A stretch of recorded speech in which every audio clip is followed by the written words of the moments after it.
ದೆಹಲಿಯ ಕೆಂಪುಕೋಟೆಯ ಬಳಿ ಕಾರು ಸ್ಫೋಟ ಪ್ರಕರಣಕ್ಕೆ ಸಂಬಂಧಪಟ್ಟಂತೆ ಶಂಕಿತನೊಬ್ಬನನ್ನ ಭದ್ರತಾ ಪಡೆಗಳು ಬಂಧಿಸಿದ್ದಾವೆ ಅನ್ನೋದು ಗೊತ್ತಾಗ್ತಾ ಇದೆ.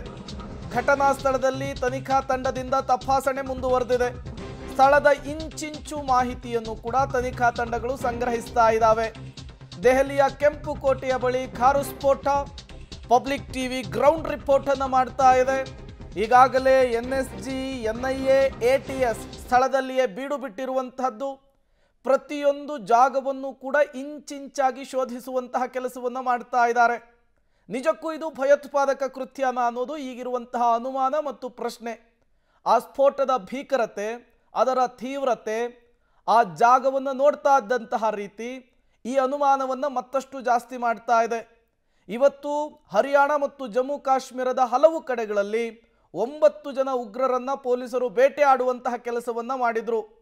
ಈ ಘಟನೆಯಾಗಿ ಕೆಲವೇ ಗಂಟೆಗಳಲ್ಲಿಯೇ